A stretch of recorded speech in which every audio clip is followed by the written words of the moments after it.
Então, bom, boas-vindas a vocês. Obrigado pela presença. Cada um veio de um canto do Brasil para estar aqui com a gente nessa manhã. E obrigado pela presença de todos. Bom, a gente que trabalha na Endeavor, a gente tem o privilégio de estar todo dia com os empreendedores, né? Empreendedores como o Gustavo, como a Noeli, empreendedores de alto impacto. E a gente tem o privilégio de poder aprender diariamente com eles, né? Então, é sempre um prazer poder dividir esses aprendizados em palestras, em conversas como essa aqui de hoje de manhã. A dinâmica vai ser bem tranquila, bem simples, bem informal. A gente vai passar pelas trajetórias dos dois e, ao longo do caminho, ir pensando alguns dos principais aprendizados e, lógico, ao longo do papo, a gente vai continuar recebendo perguntas de vocês, continuem mandando, participem desse bate-papo aqui nosso. Então, o pessoal conhecer vocês melhor, queria pedir para vocês começarem se apresentando rapidamente com qual que é a origem de vocês, qual que é o negócio de cada um, onde que ele fica, enfim, uma apresentação breve, mas que já dê um contexto de quem são vocês para as pessoas que estão aqui. Quer começar, Noeli? Bom dia a todos. Primeiro, quero agradecer a Endeavor, a Santander, enfim, é uma oportunidade muito boa a gente estar aqui. Meu nome é Noeli Alves Bazanella, sou sócia fundadora da Doce Tossê, uma empresa que está localizada no sudoeste do Paraná, a 400 quilômetros da capital. E a Doce Tossê é uma empresa que trabalha com produtos de ultracongelamento, produtos de panificação e confeitaria. E você, Gustavo?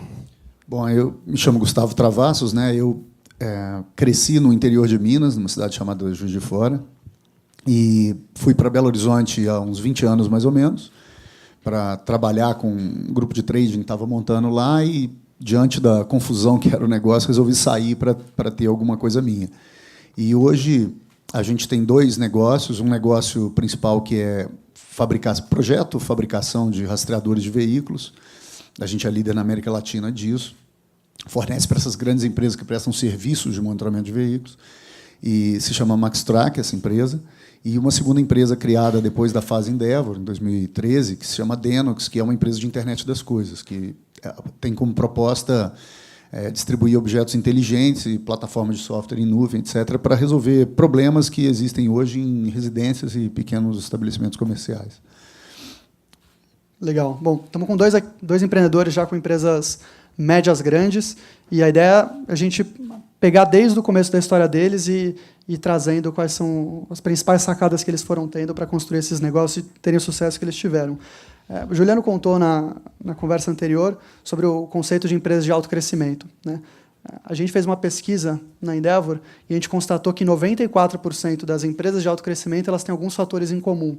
Então, os empreendedores eles tiveram experiências anteriores que deram as habilidades, competências para tocar o negócio que eles deram certo, e deram um relacionamento tanto na indústria, com potenciais fornecedores, clientes, mas, principalmente, um profundo conhecimento do problema que o empreendedor estava se propondo a resolver quando ele montou o negócio.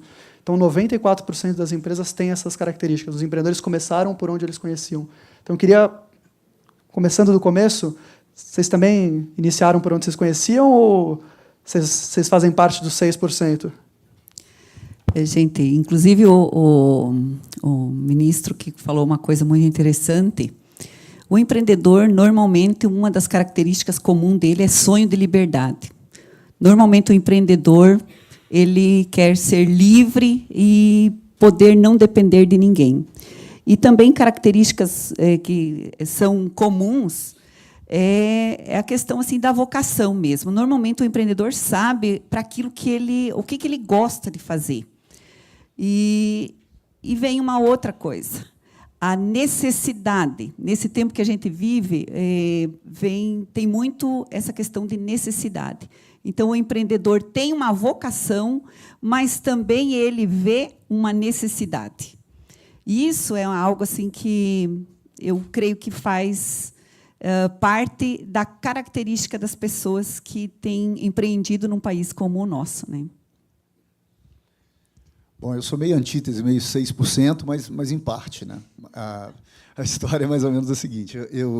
Para sair de um negócio em que eu fui trabalhar para ser o gestor desse negócio, era um negócio muito louco, era assim, tudo que a gente pode ter de anti-exemplo, nem vale a pena contar muito, mas eu achei como uma alternativa uma proposta, naquele momento, só para as pessoas entenderem rapidamente, eu era um cara de formação muito mais administrativa, então a minha formação acadêmica era Direito, Administração de Empresa e Psicologia, e aí eu tocava uma empresa em que eu era uma espécie de gestor de uma trading, mas para sair dessa trading, eu criei um negócio, um modelo de negócio, propus a alguém que era uma secretaria de transporte de Belo Horizonte.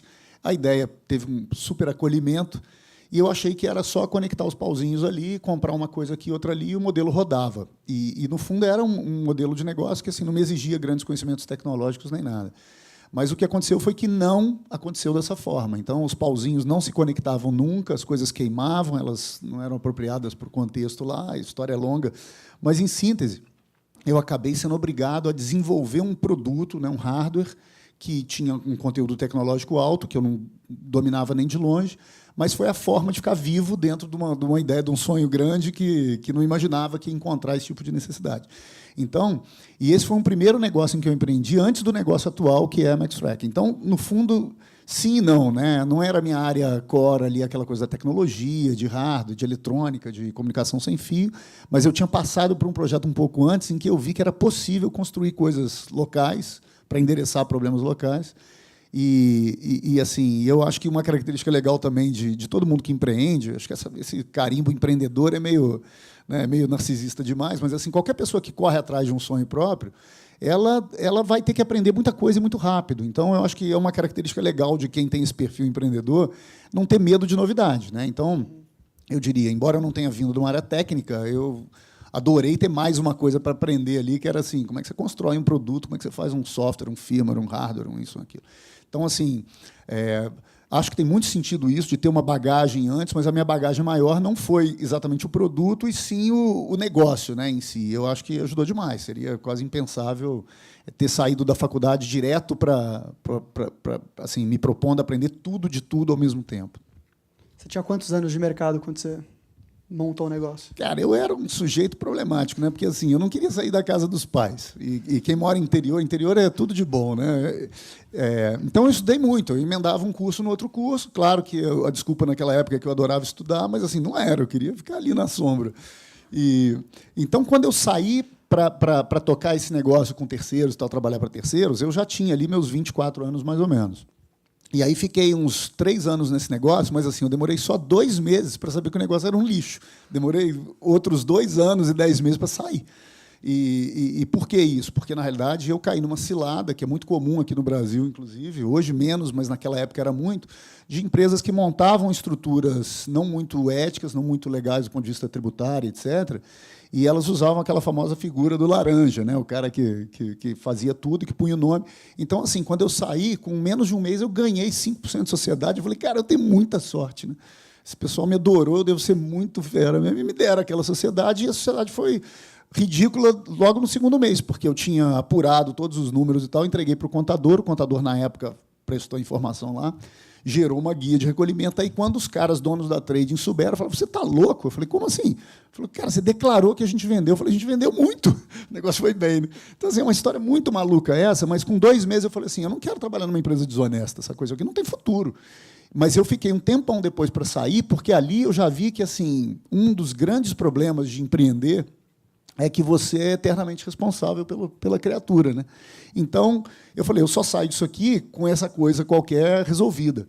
E isso me tomou muito tempo, muita energia, mas foi uma mega experiência, porque me ensinou, por exemplo, no negócio novo, eu não abri mão da legalidade, dos detalhes, de percorrer caminhos que nem sempre eram fáceis, mas que eram caminhos sustentáveis, entendeu? E foi uma mega lição, porque, na realidade, a tentação é gigante de você, às vezes, né, falar, tá bom, já que está tudo ruim, sempre tem aquele diabinho falando assim, então faz daquele jeito. E a gente assim, teve uma escola que foi muito legal nesse sentido, de ver o errado de perto e ver como que aquilo ali levava a um fim tenebroso, e levou. Já vamos voltar nesse ponto quando a gente for falar da parte de burocracia, até porque tem coisas que são feitas para sobreviver, tem coisas que são feitas para enganar, né, para passar por cima. Eu queria voltar em 2 pontos antes, você citou de inovação e de se capacitar, né? A gente tem que aprender o tempo todo. E a Noeli, acho que tem uma história fantástica em cima disso. Eu queria que ela contasse um pouco para a gente. A Noeli tinha uma padaria. Quantos anos? Não podemos falar o tempo, né, Noeli? Mas alguns anos atrás. O meu início como empreendedora, eu tinha 25 anos, né? Quando a gente, em tempos de crise, já com filho, né, casada já há uns 8 anos, eu comecei a produzir realmente por necessidade. Então, a minha primeira empresa, inclusive, eu gostaria assim, de comentar sobre o Sebrae, que em 93 eu fiz um treinamento, iniciação empresarial, onde a gente estruturou a empresa, sempre com um sonho interessante que precisamos alimentar quanto ao empreendedorismo, é assim, você sonhar em fazer as coisas certo, tudo dentro da legalidade. Então, eu comecei produzindo os produtos em casa, fazendo aquilo que eu gostava, até que também, num período, né, foram se passando os anos e a gente teve muito essa questão assim, das pessoas achar que a gente era louco, porque uma cidade de 20 mil habitantes, né, montar mais uma padaria, né, e ainda com o sonho de não ser. As pessoas não sabiam que o nosso sonho não era ser apenas uma padaria. E o Sebrae teve um papel muito importante para nós, porque a gente começou a fazer treinamentos e treinamentos, porque precisa se qualificar. É fato essa questão assim da qualificação. A gente, sendo novo, numa cidade distante, interior, tudo é mais difícil, né? Até que o meu esposo fez o Empretec, e a gente começou já a sonhar grande, porque, na época, inclusive, a gente produzia... nós tínhamos um faturamento de 200 mil ano. O meu marido, depois do Empretec, ele chegou e disse, o ano que vem nós vamos faturar 500 mil. E tem uma grande diferença, você falar em 500 mil e 500 mil. Né? Isso soa de uma forma diferente. E imagina você, num contexto todo, né, com funcionários, você começar a falar desse sonho de crescer, de fazer o diferencial, de inovar, que é algo também fundamental. A gente sempre inovou, sempre buscando inovação em produtos e em serviços. Então, a Dostocê foi crescendo numa região, e como a cidade era pequena, a gente começou a se expandir os nossos negócios a nível de região. Até que, em 2003, a gente também aproveitou uma oportunidade muito grande. A gente percebeu que tinha um nicho de mercado que a gente já sabia que, na Europa, era algo assim de 10, 12 anos atrás. Isso, em 2003, foi quando a gente começou com a inovação. E fizemos uma parceria com uma empresa de Curitiba e começamos a ultracongelar os produtos. E eu quero relatar para vocês aqui uma história assim que eu sempre falo que é muito... Gosto de contar, porque, na época, surgiu a oportunidade de ir para a Europa. Eu não tinha dinheiro para ir para lá. A gente sempre cresceu, assim, foi crescendo com muita dificuldade. Já comecei por conta de uma crise, onde a gente não tinha condições. Então, o empresário, quando pequenininho, ele faz de tudo. Você não pensa em retirar para si, você só vai investindo na empresa, reinvestindo, e com muitas dificuldades. E eu já tinha, assim, eu tinha amizade com o nosso prefeito, tinha sido meu professor. E eu pedi dinheiro na prefeitura. Eu fui lá e falei, conversei com o prefeito, eu disse, olha, surgiu a oportunidade de conhecer o ultracongelamento na Itália, na França, conhecer empresas que já trabalham com isso, e eu não tenho dinheiro e eu preciso emprestado. Mas mais, eu não pedi o dinheiro de graça, eu pedi, eu quero devolver em 12 vezes. E, na época, o prefeito bancou, nos emprestou, a gente deixou um cheque em calção, devolvemos em 12 vezes e fomos. Isso, para a gente, numa cidade pequena, na região que a gente atuava, fez uma grande diferença. Dizer que a gente tinha ido para a Europa buscar tecnologia, buscar coisas novas, derrubava muitas barreiras. E foi daí que a gente começou realmente a conquistar o respeito de cidades um pouco maiores. Porque, vejam, sair hoje um consumidor, um produto que vai de uma capital para o interior, ele já vai com um conceito, uma credibilidade muito maior. Agora, nós fazermos o efeito contrário, sair da cidade pequena, sair do interior para ir para uma cidade maior, ir para uma capital, É muito difícil. E é isso que a Doce Doce tem feito. E, Gustavo, você teve uma experiência parecida com quando você montou o seu segundo negócio, né? Que você montou a Deno, que você também se inspirou no que você viu lá fora, né? Foi Não, cara, parecido. comigo é total. Na realidade é o seguinte, eu estava até fazendo na minha cabeça aqui uma analogia enquanto ele fala. Eu adoro analogia, que eu acho que é a forma mais didática que eu tenho para eu mesmo aprender alguma coisa. Mas eu estava pensando naqueles joguinhos de memória, que você vira uma peça, aí, putz, não sei o que eu faço com isso, desvira. Aí chega um momento do jogo, enquanto você vira uma peça, você lembra da outra, elas conectam, você faz um ponto, né? E assim, eu acho que esse lance de capacitação, de treinamentos, etc., tem uma diferença gigante, que ela é exponencialmente maior ao longo do tempo. Então, tem um filósofo moderno, ele chama-se Cioran, um cara meio maluco, ele fala assim, não existe nada biodegradável dentro da gente. Então, assim, uma coisa que você aprende, ela está lá, ela está dormente, mas ela está lá, e ela é tipo uma pecinha desse jogo da memória, pronto para um dia somar com outra, né? Eu tenho acreditado demais em treinamento. Essa coisa da Denox foi muito legal pelo seguinte, porque eu acho que, falando de Endeavor especificamente, eu me tornei empreendedor Endeavor, porque, na realidade, a Endeavor foi lá atrás de mim e falou, existe uma coisa chamada Endeavor e tal, não conhecia nada, né? A gente aproximou, e, para mim, aquilo ali era um negócio assim, totalmente insólito, porque eu estava numa coisa dominada. Nesse momento, eu tinha mais de 10 anos de empresa, uma empresa que consistentemente deu resultado ao longo de toda a vida dela. A gente nunca teve na história um ano que a gente não ganhou um bom dinheiro e tudo. E, assim, eu falei, poxa, o que será que eu tenho a ganhar com esses caras? E aí, uma das coisas que eu não esperava da Endeavor que aconteceram é que eu vi que eles tinham uma oferta muito grande de pequenos treinamentos, cursos, etc., com universidades, com centros de ensino super legais, e que eram de curta duração. E eu já estava um cara, de certa maneira, acomodado, mas, para vocês terem uma ideia, assim, parece exagero, mas não é. Eu desconhecia o significado da palavra governança, eu não sabia o que queria dizer. Você me perguntasse, eu já tinha ouvido falar, já tinha lido em algum lugar, mas o que é governança? Não sei, não tenho ideia. Então, e aí, no começo, logo da experiência com a Endeavor, que foi em 2013, eu fui aprovado no processo seletivo deles no final de 2012, surgiu uma oportunidade de um curso de inovação, que foi até um curso entre INSPER, né, FINEP e faculdade lá de fora, o pessoal de Harvard. Eu fiz um curso desse, com uma semana do curso que aconteceu lá fora. Na realidade, eu realizei tantos insights, eu tenho uma cadernetinha até hoje guardada lá em casa, que assim, eu não executei ainda 5% da caderneta. Mas ela gerou essa empresa de internet das coisas, fruto de uma conexão de um monte de pecinhas dessa do jogo da memória, mas diante de modelos mentais diferentes para eu analisar assim, o contexto, o momento e tudo.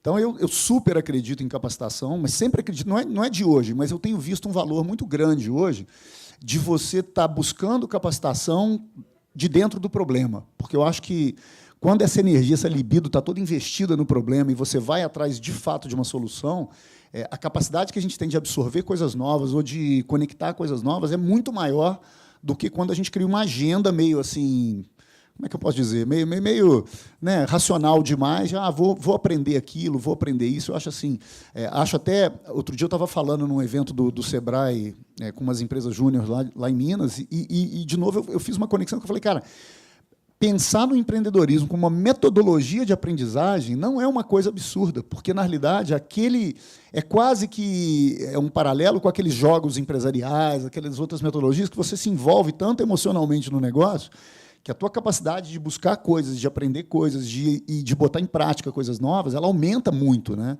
Então, assim, acho total. E eu não acredito hoje em alguém pronto. Eu acho que todos os ícones que vocês pegarem de empreendedorismo, etc., eu acho que tem um espaço gigante de aprendizagem, né? A gente, assim, eu acho que a maior descoberta minha, quando eu entrei para a Endeavor, foi quão ignorante eu era, no bom sentido da palavra ignorância. Quanta pista tinha ainda para ir buscando coisa e transformando depois coisas que já existiam em coisas repaginadas e com muito mais potencial de crescimento.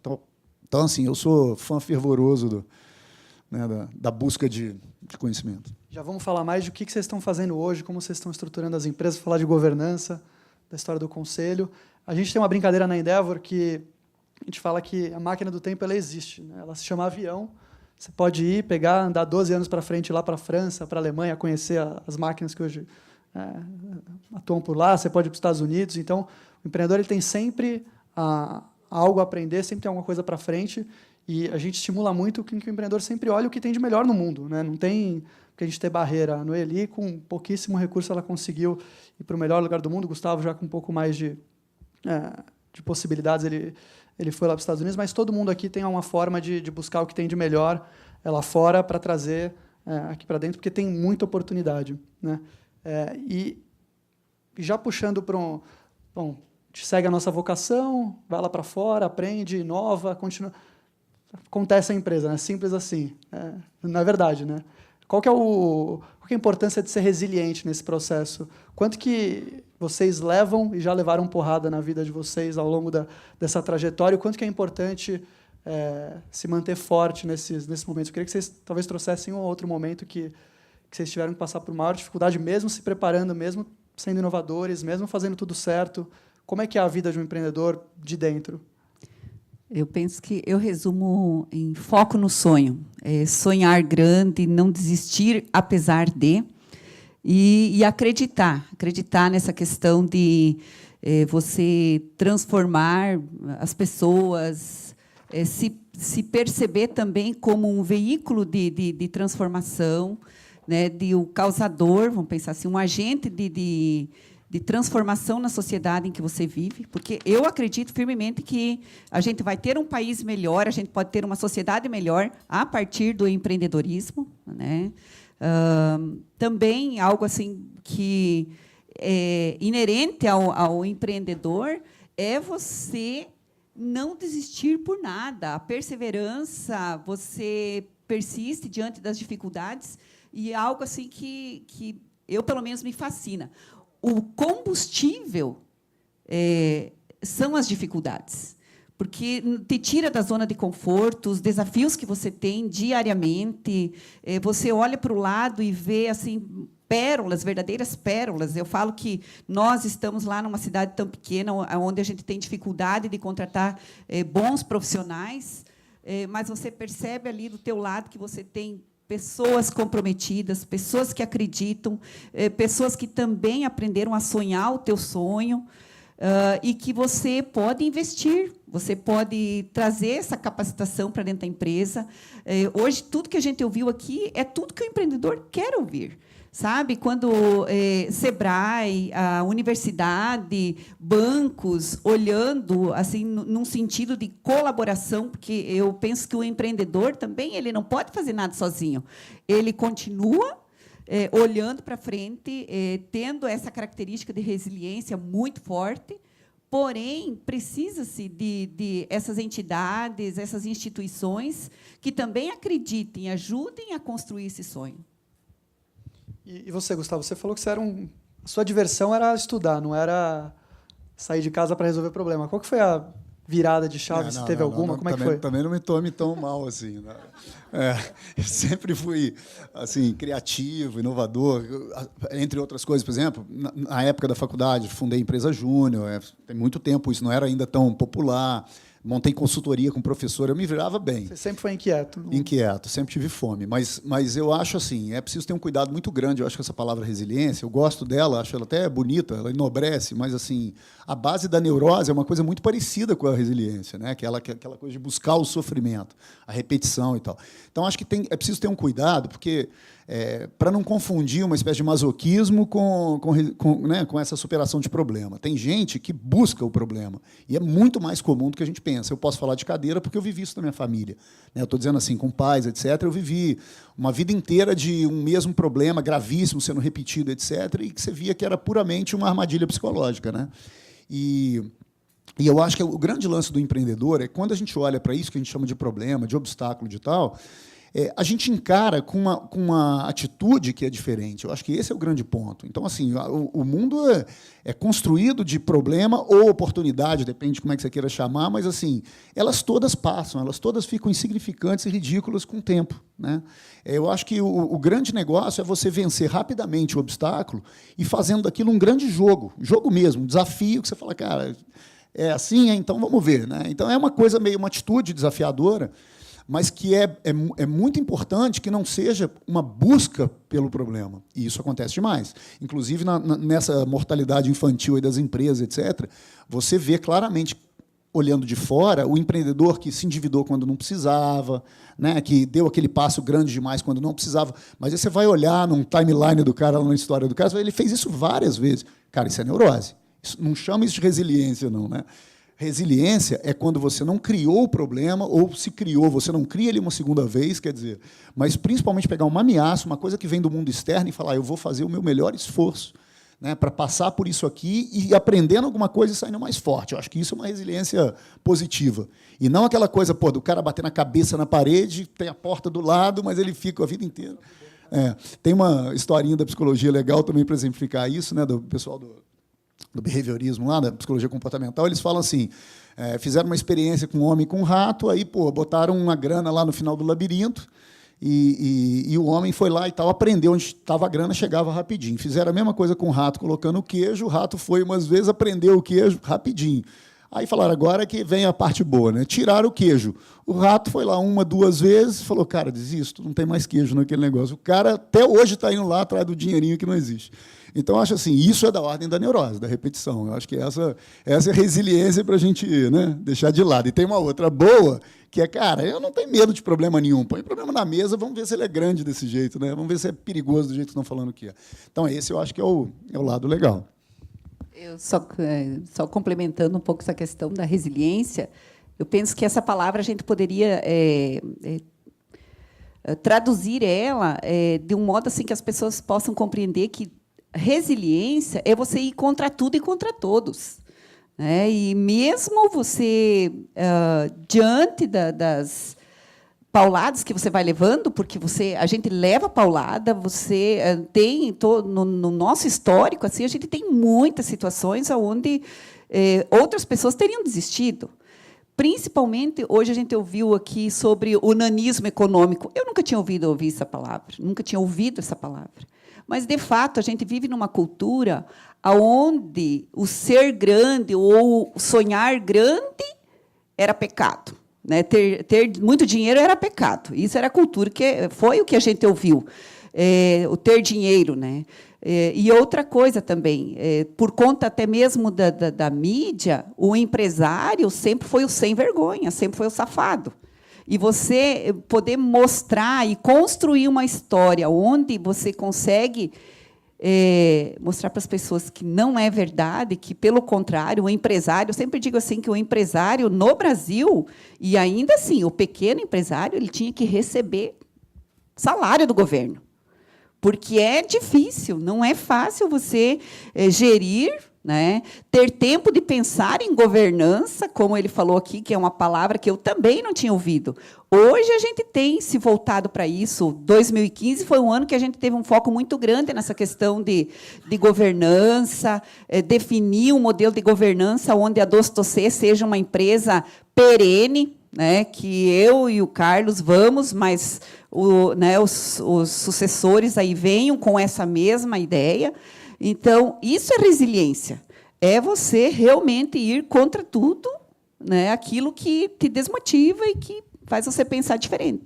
E vocês dois citam a importância do sonho, né, no começo, até para a gente fechar aqui essa parte comportamental e a gente falar um pouco uma parte mais prática, chegando perguntas aqui sobre crise. Eu acho que é importante também a gente dividir o que vocês estão fazendo com a turma aqui.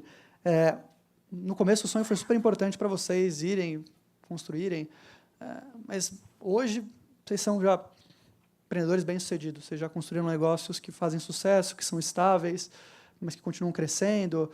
E vocês, ao se tornarem empreendedores em Endeavor, vocês se colocaram no papel de serem personagens de um ambiente de transformação, né? De fazer com que pessoas como vocês se multipliquem por todo o Brasil. O que faz vocês entrarem nesse exército, né, de empreendedores que querem se multiplicar e querem levar essa mensagem? O que faz vocês acordarem todos os dias, estarem aqui hoje, contando a história? O que motiva? Qual que é o sonho de vocês hoje? É concluir a missão. Endeavor foi um divisor de águas para nós, né? Foi assim, quando a Endeavor nos achou, foi ela que nos encontrou.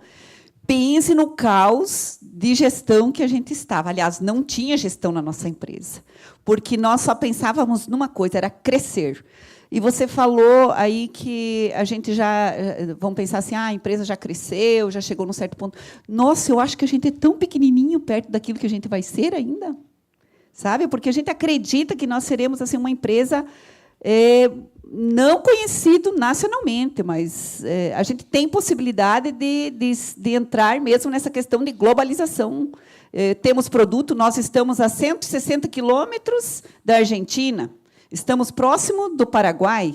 Então, com todas as boas notícias que a gente ouviu aqui hoje, nossa, eu tinha vontade de dar pulo de alegria aqui. Quando você começa a perceber assim que estão se destruindo todas essas barreiras, essa dificuldade toda, essa burocracia, tomara que todas essas coisas aconteçam de fato. Mas, nossa, até perdi a linha do pensamento aqui, gente, porque, de fato, a gente sonha muito, a gente sonha em ser grande e concluir a missão. Qual que é a missão do empresário? É realmente fazer aquilo que eu comentei antes, ser um veículo de transformação, trazer sustentabilidade no meio em que você vive. E você passa a olhar mais longe. Não é apenas a tua cidade, como nós, numa cidade de 20 mil habitantes, hoje nós somos o maior empregador do município, a empresa que mais traz retorno de ICMS para o município, ou seja, aquele negócio de ter trocentos CNPJ, não tem. Nós temos um único CNPJ. E temos tido orgulho, e, inclusive, tem gente que chama... O meu esposo participa muito de reuniões lá com empresários. As pessoas falam que a gente é doido. Dizem, Carlos, vocês são bobos. 100% correto. E o que a gente tem disseminado? Vale a pena ser correto. A tua empresa precisa ser viável pagando os impostos. Mesmo que sejam difíceis, a gente está aí sendo penalizado por uma carga tributária absurda, mas aí cabe o quê? A criatividade do empresário, achar uma forma, buscar uma gestão onde seja de fato possível você ter lucro, mas ainda, mesmo assim, pagando os tributos devidos. Então, a nossa missão mesmo, lá na empresa, é fazer com que Chopinzinho tenha orgulho da nossa empresa, o Paraná e, consequentemente, o nosso país. Legal. Bonito. Bom, então pode me bater, porque, para mim, é não concluir a missão. Eu não quero que essa festa acabe nunca. Então, no fundo, para mim, é processo, não é objetivo, não. Acho que o que mantém essa coisa do sonho grande é só uma brincadeira, tá, Nuli? Pelo amor de Deus, não é? Mas, não, até porque missão enquanto viva. Eu falo de missão enquanto viva. Nós, depois, temos que deixar essa missão para outros. Mas eu penso o seguinte, eu acho que empreender é uma oportunidade muito legal de você criar, de você mudar rumo das coisas com uma velocidade absurdamente grande. Eu acho que assim, eu vivi experiência profissional trabalhando para as pessoas também, e eu acho que empreender é uma coisa completamente inebriante, porque depois que você experimenta isso, seria como numa relação a dois, por exemplo, você vive com uma pessoa que te deixa sair um dia e fala, agora você não pode sair mais. Isso não existe. O contrário existe. Existe você não sair, a pessoa vai jogar bola com seus amigos. Lá.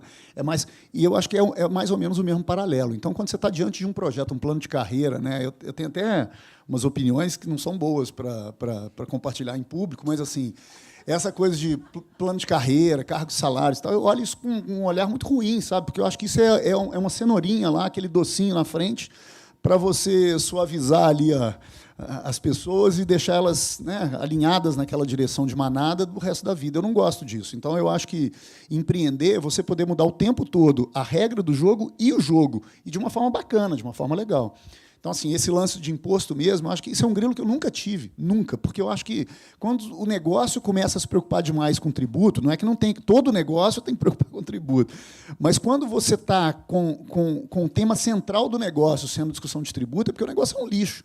Então, assim, seria, em tese, o momento de pensar num novo negócio, em que o potencial de crescimento, etc., são infinitamente mais importantes do que você vai estar morto ou vivo daqui a 2 anos. Então, mas eu acho que não é para todo mundo, acho que as pessoas buscam aquilo que tem a ver com elas, eu acho que o meu vazio eu encontro muito nessa coisa de putz, então eu posso criar uma coisa nova, eu posso abrir uma coisa nova, eu posso mudar um modelo de negócio, e é uma brincadeira. Eu acho que é uma analogia de várias outras coisas que a gente faz na vida. Não é diferente de viajar para um lugar que a gente não conhece, etc. É uma viagem.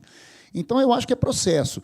E claro que fica muito legado legal aí no meio do caminho. Eu acho que tem muito para se fazer. Eu acho que, assim, você trabalha muito a autoestima das pessoas. Eu acho que uma cultura empreendedora ela é muito importante enquanto empoderamento das pessoas, né? E aquilo ali você está produzindo cidadãos que são diferentes, não é só no contexto da empresa, né? Assim, você tem hoje uma possibilidade, vamos dizer assim, de escolha gigante em relação a o que fazer da vida, como perseguir essa coisa. Vou morar aqui, vou morar fora, vou estudar, vou etc. Mas eu acho que no momento em que você está convivendo com outras pessoas, deixa de ser você começa a transferir valores, atitude, etc. Então, acho que esse legado é muito legal, né? E acho que tem uma cultura bacana por trás disso, que é uma cultura de construção a médio e longo prazo. Eu acho que isso é o grande perigo. Eu acho que até quando o pessoal estava dizendo mais cedo aqui, né, o Juliano, e talvez você tenha tocado também nessa questão do cara já ter vivido antes a experiência, ele conhece o problema e daí ele vai empreender. Eu acho que, na realidade, conhecer o problema nem talvez seja tão relevante, mas empreender sem uma vocação, como disse a Noeli, é um negócio muito perigoso, porque daí você pode estar com uma grande casca sem conteúdo, né? Então, eu acredito em empreendimento com fundamento. Então, acho que tem um legado do ponto de vista de fundamento, ou seja, da proposta de valor, do produto e tal, e tem um legado gigante do ponto de vista das pessoas que estão sendo criadas sem perceber em torno dessa experiência. Quando ela fala que ela está dando um exemplo de crescimento, de ética, de legalidade, ela não precisa falar isso numa palestra. Quem está do lado está sendo infectado com esse mesmo jeito de pensar, porque ela é o exemplo vivo de que aquele negócio funciona, dá certo, tem viabilidade. Então, eu acho que empreender, para mim, é a festa não acabar. Eu não quero concluir a missão, mas eu acho que tem um aspecto super positivo em volta que acaba reforçando também essa coisa. Que a gente fala, pô, para tudo, né? Já estamos com a grana, então fecha, demite, não tem risco, né? Não tem perigo do patrimônio diminuir, só vai aumentar. Mas acho que, no fundo, assim, ninguém faz as coisas dessa forma tão racional, né? Nenhuma escolha de nenhuma natureza na vida da gente é tão racional. Então, no meu caso, eu acho que eu encontrei a eternidade da faculdade, da aventura adolescente, de tudo, no empreendedorismo. E eu acho que é super legal. É um jeito Peter Pan responsável, entendeu? Então, assim, é isso. Eu acho que, para mim, não... Vamos que vamos. A gente está com dois empreendedores cheios de energia, super inspiradores, super reflexivos. Dá vontade de passar a manhã inteira falando sobre esse aspecto comportamental. Mas a gente tem pouco tempo aqui e as perguntas que chegaram da plateia, da internet, têm a ver com a crise, né? Então, queria perguntar para vocês, de maneira prática, o que vocês estão fazendo com a crise? O que se diz muito por aí é que a crise é quando o consumidor está mais disposto a mudar o comportamento dele, quando o seu fornecedor, o seu cliente está disposto a trabalhar com você margem, formas de pagamento, enfim, renegociar com você, quando o teu colaborador fica mais preocupado e se torna, de fato, mais entusiasmado. E queria saber se vocês estão vivendo isso na empresa de vocês, se isso é verdade, e saber o que de fato vocês estão fazendo em cada um desses aspectos, na prática, para compartilhar esses aprendizados com a turma que assiste a gente. Crise, na verdade, para nós ainda não chegou. Brincadeira, eu quero dizer que, mesmo no tempo de crise, nós entendemos que foi um período de nos reinventar. Vocês não fazem ideia quanta coisa a gente fez. Inclusive, foi tempo de cliente que não valia a pena, a gente tomou a decisão de dispensar, né?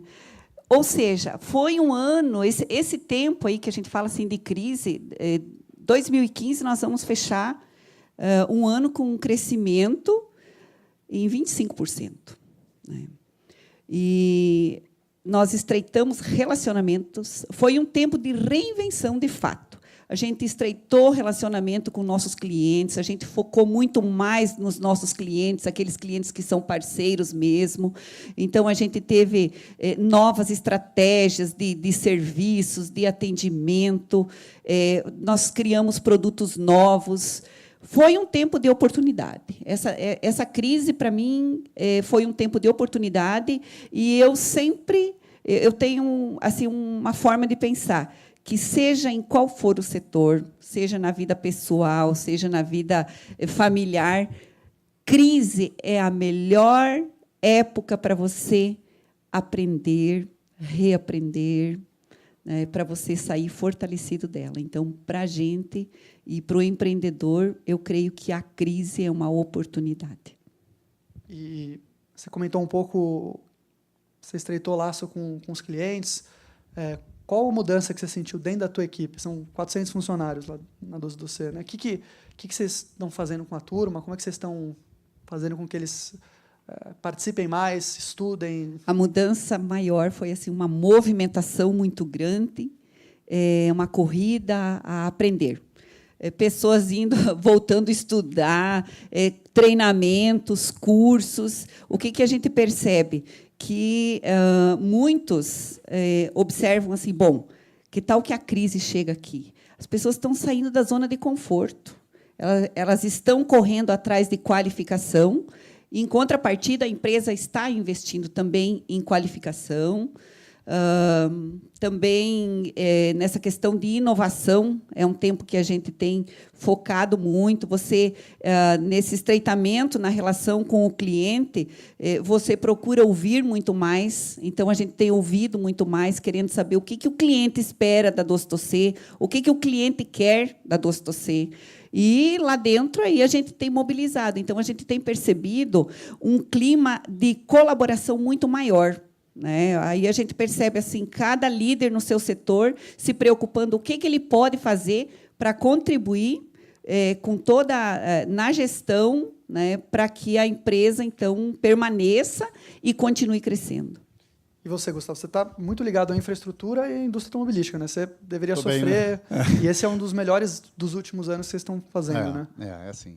Na realidade, a gente é diretamente ligado à indústria automobilística, que caiu 30% para veículo leve e 50% para veículo pesado, mas a gente também está crescendo. E eu acho que tem várias coisas legais acontecendo na empresa. Acho que assim, esse tempo é um tempo em que o bicho fica com o pelo eriçado, né? Então, todo mundo fica atento a tudo. Eu acho que aumenta muito a sensibilidade da empresa para focos de ineficiência que sempre estiveram lá, mas que ninguém nunca olhou, etc. Então, ajuda muito, de fato, a fazer essa busca do tesouro lá dentro, né? Mas a gente está tendo muitos ganhos em diferentes frentes. Eu acho que a primeira coisa que muda muito num período de crise, pelo menos quando é de 2 dígitos ou mais, né, como estão afetando agora os nossos mercados, eu acho que o que muda muito são as capacidades instaladas. E isso é um negócio muito legal, porque é uma equação que a gente, às vezes, não mexe nela quando o bumbo está tocando sem parar, né? Você vai só tentando extrair mais, 2 turnos, 3 turnos, 4 turnos, inventa turno que não existe. Então, assim, a gente hoje percebe que cabe uma nova organização de mercado em que a gente, de repente, vai acessar recursos que a gente nunca pôde acessar. Por quê? Porque esses recursos estão ociosos, estão disponíveis, né? Então, a gente que tem atividade fabril como uma coisa que é a espinha dorsal do negócio, a gente, pela primeira vez, consegue se aproximar de caras que são, do ponto de vista de processo e mesmo de estrutura, né, muito superiores a gente, e eles querem conversar com a gente, querem fazer negócio junto.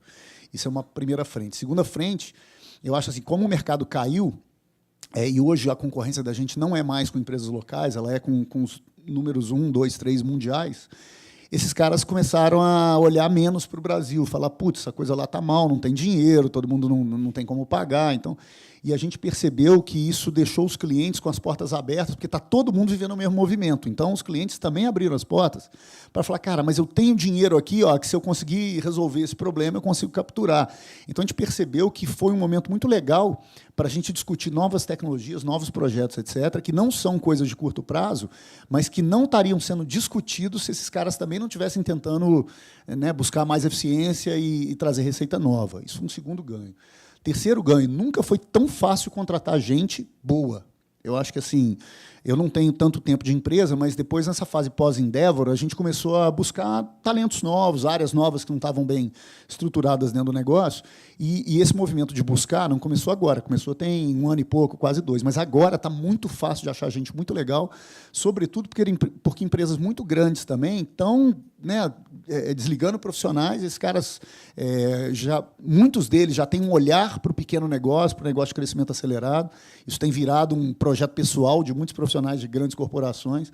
Então, achei que o momento está muito legal. E, assim, quarto ponto que eu acho que é visível para a gente lá, é que num período assim, de muita opulência, né, em que as coisas estão fluindo super bem, que você não tem que preocupar com nada, as pessoas, do ponto de vista de cultura interna, as pessoas ficam menos receptivas a um grande esforço para conseguir eficiência, para conseguir repensar processo.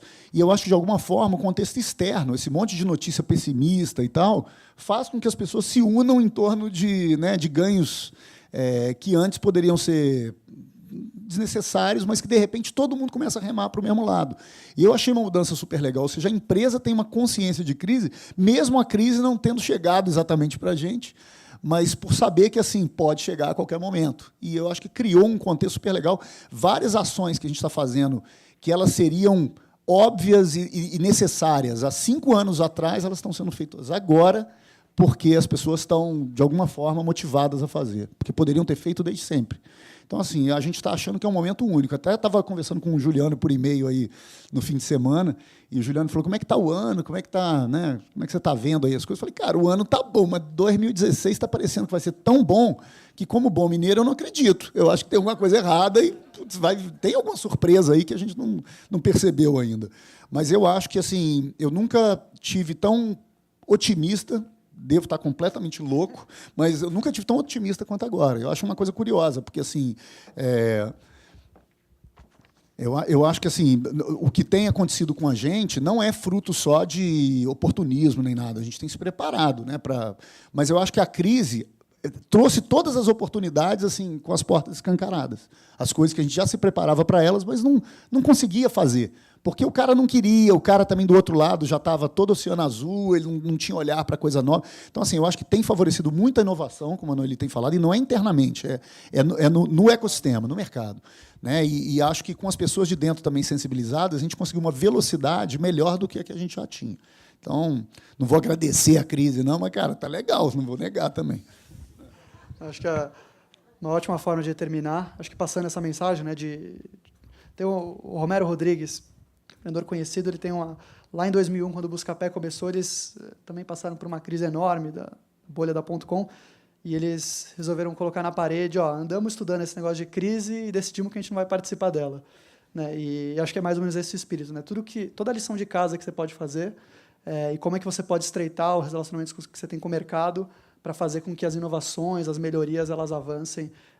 Nesse momento, eu acho que vocês foram super precisos em trazer os exemplos de vocês. A gente está com o tempo estourado, então eu queria terminar da mesma forma que acabou o outro painel, que é pedindo para vocês completarem a frase, empreender 3 pontinhos. Quem quer começar? Esses segundos são muito preciosos.